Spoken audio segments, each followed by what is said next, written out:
Hi, my name is रति और आप मुझे देख रहे हैं RN रति नर्सिंग एकेडमी पर। आज जो टॉपिक हम डिस्कस करने वाले हैं वो है विटामिन ए।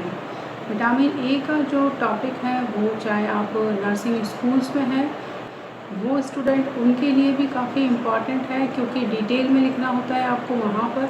और जो लोग अपने कॉम्पिटिटिव एग्ज़ाम की तैयारी कर रहे हैं उनके लिए भी काफ़ी इम्पॉर्टेंट है, क्योंकि अगर आपने प्रीवियस ईयर के जो क्वेश्चन पेपर हैं उनको देखा है तो इस टॉपिक से काफ़ी क्वेश्चंस डेवलप होते हैं जो कि एग्ज़ाम में पूछे जाते हैं। तो इन सभी पॉइंट्स को हम यहाँ पर कवर करने वाले हैं, चाहे आपसे विटामिन ए का केमिकल नेम पूछा जाए या फिर विटामिन ए के जो सोर्सेज हैं या फिर फंक्शंस हैं वो क्या होते हैं, या फिर विटामिन ए की जो डेली इंटेक होता है वो कितना होना चाहिए, एंड विटामिन ए की जो डेफिशिएंसी है उससे कौन कौन सी डिजीज़ डेवलप हो सकती हैं, या फिर इसको हम किस तरीके से प्रिवेंट कर सकते हैं।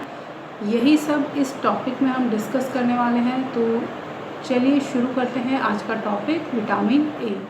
ये एक फैट सॉल्युबल विटामिन है। दो टाइप के यहाँ पर विटामिन्स होते हैं, water soluble and fat soluble. तो ये जो विटामिन है वो फैट सॉल्युबल विटामिन है एंड इसका जो केमिकल नेम है वो रेटिनॉल है। ये काफ़ी इम्पॉर्टेंट है, आपको इसको याद रखना होगा। विटामिन ए का जो केमिकल नेम है वो रेटिनॉल है।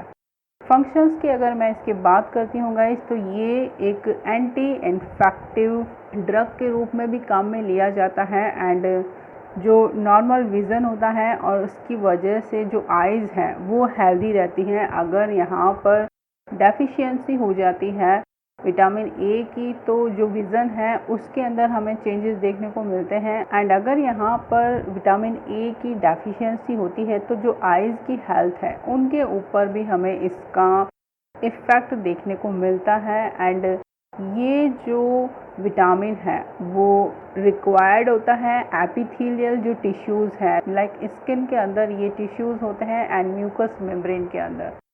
इनकी हेल्थ के लिए भी विटामिन ए काफ़ी इम्पॉर्टेंस रखता है एंड जो स्केलेटल ग्रोथ होती है उसके लिए भी ये जो विटामिन है वो काफ़ी इम्पॉर्टेंट है। यहाँ पर ये जो रोल हैं विटामिन ए के कि हमारी बॉडी के अंदर विटामिन ए किन किन एरियाज़ में हेल्पफुल होता है।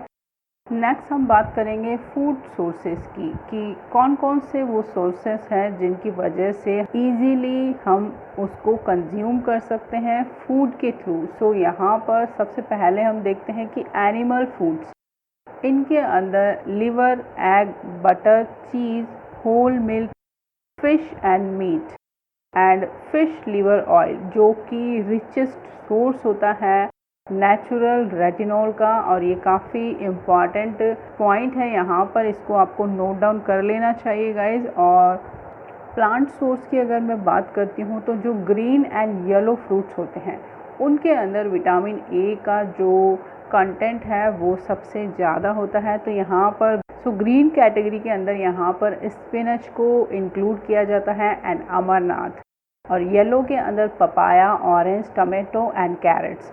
ये वो सोर्सेज हैं जिनसे कि हम विटामिन ए है उसको डाइट के थ्रू इजीली इम्प्रूव कर सकते हैं। एंड कुछ फोर्टिफाइड फूड्स भी होते हैं, यहाँ पर इनके अंदर वनस्पति एंड मार्गेरिन्स और मिल्क को इंक्लूड किया जाता है।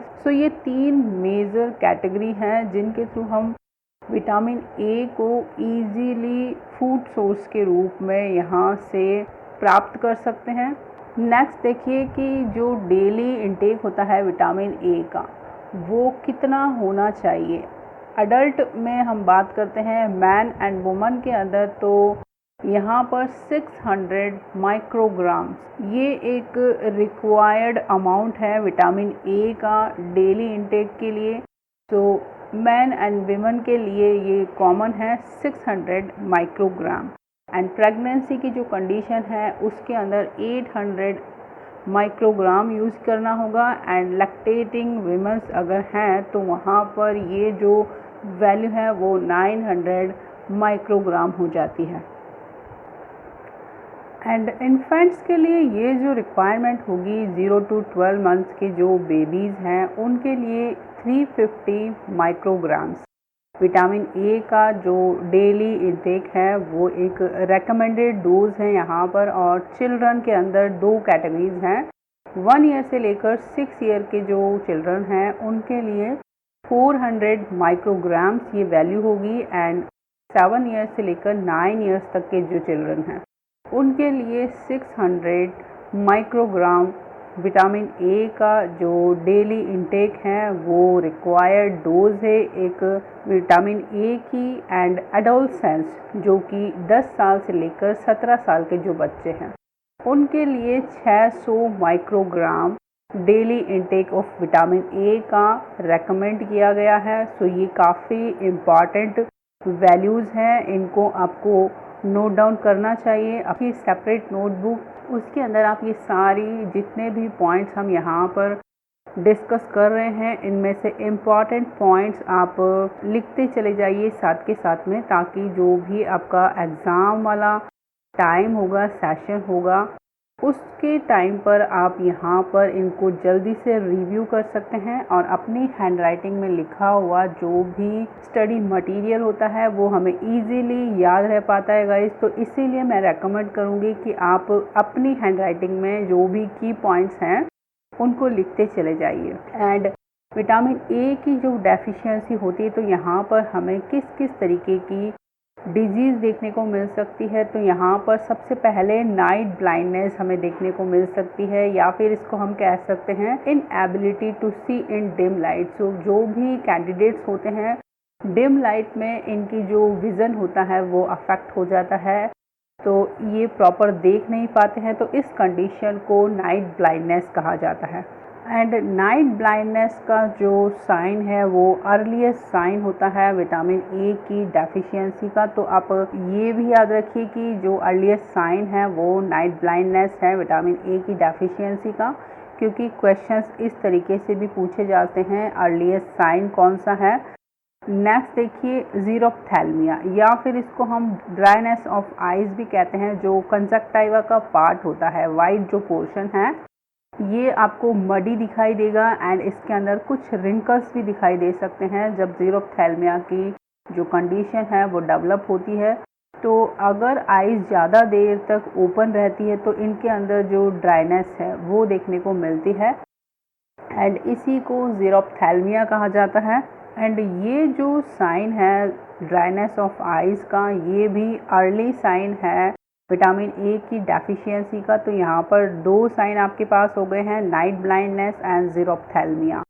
नेक्स्ट देखिए बिडॉट स्पॉट्स, ये आइज़ के अंदर एक आपको वाइट एंड ब्राउनिश कलर का स्पॉट देखने को मिलेगा, तो इसको बिडॉट स्पॉट कहा जाता है। और समटाइम्स इसका जो शेप है वो ट्रायंगुलर हो सकता है और उभरा हुआ ये शेप होता है, कुछ फॉर्म जैसा आपको पैचेस दिखाई देंगे जो भी वाइट पोर्शन है कंजक्टिवा जिसको हम कहते हैं, इसके ऊपर आपको एक फॉर्म में झाग जैसा कुछ पैच दिखाई देगा। सो ये जो पैच है इसको बिडॉट स्पॉट कहा जाता है और ये विटामिन ए की जब डेफिशिएंसी होती है तो यहाँ पे हमें मोस्टली देखने को मिलता है कंजक्टिवा पोर्शन के ऊपर। तो ये भी एक इम्पॉर्टेंट साइन है विटामिन ए की डेफिशिएंसी का। नेक्स्ट कंडीशन है केराटोमलेशिया। ये जो कंडीशन है इसमें जो कॉर्नियल पोर्शन होता है आई का ये सॉफ्ट हो जाएगा एंड इसकी जो ट्रांसपेरेंसी है वो लूज़ हो जाती है।